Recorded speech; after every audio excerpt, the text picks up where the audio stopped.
তো এটাই হচ্ছে বাস্তবতা, বুঝতে হবে বিএনপি কি। বিএনপি আপনি জানেন যে আমাদের 3 বারের শাসন ক্ষমতার অভিজ্ঞতা সম্পন্ন দেশনেত্রী বেগম খালেদা জিয়া আপসীন নেত্রী নামে উনি সুপরিচিত। কেন? উনি এত কিছুর পরও এই প্রবীণ বয়সেও ওনার শারীরিক অসুস্থতা সত্ত্বেও কিন্তু উনি বিদেশে যাননি। উনি দেশের মাটিতে আঁকড়ে ছিলেন, কারাবরণ করেছেন, সবই করেছেন, নির্যাতিত হয়েছেন। উন্নত সুচিকিৎসা ওনাকে করতে দেওয়া হয়নি, বঞ্চিত করা হয়েছে। ওনাকে ওনার বাসভবন থেকে উচ্ছেদ করা হয়েছে, ওনার পুত্রের মৃত্যু হয়েছে, তার ভাই জনাব তারেক রহমান তাকে দেখতে আসতে পারেনি। সব কিছু থেকে বঞ্চিত করা হয়েছে এই পরিবারকে। কেন? হিংসার কারণে। শুধু হিংসার অননে পড়ে আজকে দেশটাকে ধ্বংস করা হয়েছে। তো এই সব কিছু অবসান অবশ্যই হয়েছে। আমরা এখন নতুনভাবে এগিয়ে যাব। বাংলাদেশ জাতীয়তাবাদী দল বিএনপি আগামীতে শ্রমজীবী মানুষ সহ প্রতিটি পেশায় শ্রমিকদের ন্যায্য অধিকার আদায়ের পাশাপাশি বিএনপি সবাই সম অধিকার আদায়ের জন্য কিন্তু সচেষ্ট আছে।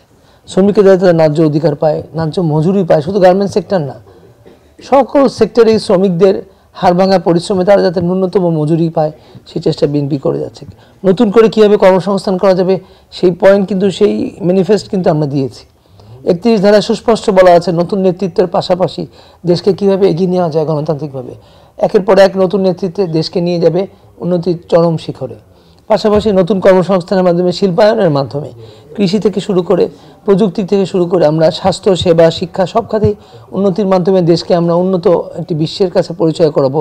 অর্থনৈতিকভাবে সমৃদ্ধশালী একটি শক্তিশালী অর্থনৈতিক বুনিয়াদের উপর বাংলাদেশের এই আজকের অবস্থান, সেই উদ্দেশ্যে কিন্তু আমরা এই যে প্রবাসীরা যারা দেশ ছেড়ে পরিবার ছেড়ে কাজ করছেন, কেন? দেশের উন্নতির জন্যই তো, তাদের পরিবারের জন্য, পরিবার পরিজনকে কিছু করে দিবেন। তো সেই দিনের কিন্তু এখন সময় আসছে। আমাদের তরুণ প্রজন্মই কিন্তু যাদের বয়স 45-এর ভিতরে, 15 থেকে 45-এর এই সংখ্যাই কিন্তু 60%, প্রায় অধিকাংশ জনসংখ্যা এটা। তো তাদের এই মেধাই কিন্তু আমাদের দেশকে এগিয়ে নিয়ে যাবে।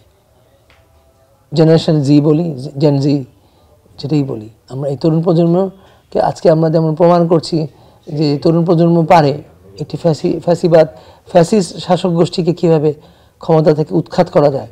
প্রাণ বিসর্জন দিয়ে হলো, প্রাণের মায়া না করে তারা রক্ত বিসর্জন দিয়ে, জীবন বিসর্জন দিয়ে তারা প্রমাণ করে ছেড়েছে। স্বাধীনতার 1971 সালে যেমন দেশকে যেমন স্বাধীন করলো,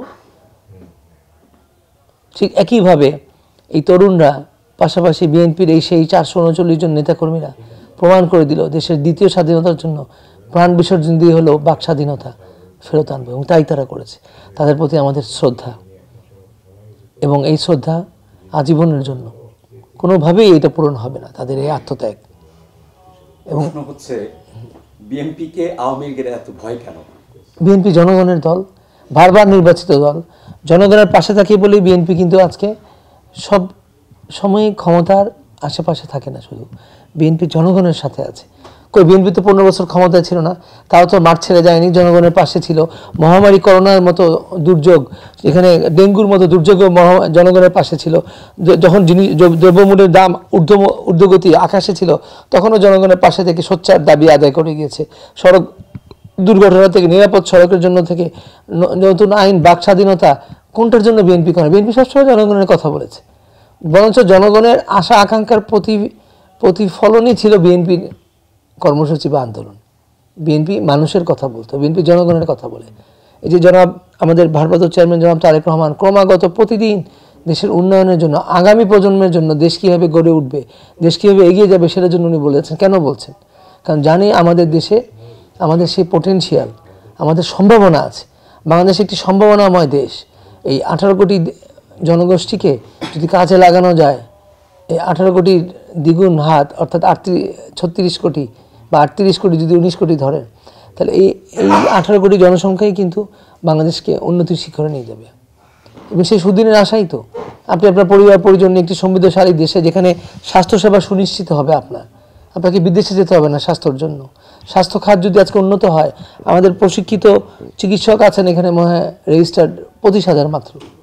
তো এইসব খাতে যদি আমরা নজর দেই, স্বাস্থ্য খাতে, শিক্ষা খাতে, যদি আমরা দেশের অধিকাংশ জনগোষ্ঠীকে গ্র্যাজুয়েট করতে পারি, তাহলে একটা দেশে শিক্ষিতের হার যখন হবে 99-100%, তখন একটি দেশ সম্পূর্ণ স্বনির্ভর হবে এবং উন্নত দেশ হিসেবে গড়ে উঠবে এবং আমরা বিশ্বের মানচিত্রে সগৌরবে মাথা উঠিয়ে আমরা দাঁড়াতে পারবো এবং আমাদের সেই সম্ভাবনা আছে। প্রকৃতি প্রদত্ত খনিজ সম্পদের পাশাপাশি আমাদের আল্লাহ প্রদত্ত মেধা দিয়ে কিন্তু হাড়ভাঙা পরিশ্রমের মাধ্যমে বাঙালি প্রমাণ করে, যেমন শান্তিরক্ষী বাহিনীতে আপনারা জানেন প্রতিরক্ষা বাহিনী বিশ্বব্যাপী জাতিসংঘে সুনাম অর্জন করছে, ঠিক একইভাবে প্রবাসীরা হাড়ভাঙা পরিশ্রম করে মধ্যপ্রাচ্যে তারা যে বৈদেশিক মুদ্রা পাঠাচ্ছে সেটা দেশ বিনির্মাণে কিন্তু উপকার হচ্ছে। তেমনি দেশের বেসরকারি খাত যে শিল্প বাণিজ্য ও তথ্য প্রযুক্তি খাতকে এগিয়ে নিয়ে যাচ্ছে, তাহলে বাংলাদেশ কিন্তু অচিরেই সেই দিকে চলে যাবে। এখানে একটি অর্থনৈতিক শক্তিশালী বুনিয়াদের উপর বাংলাদেশ সারা বিশ্বের মানচিত্রে মাথা তুলে দাঁড়াবে।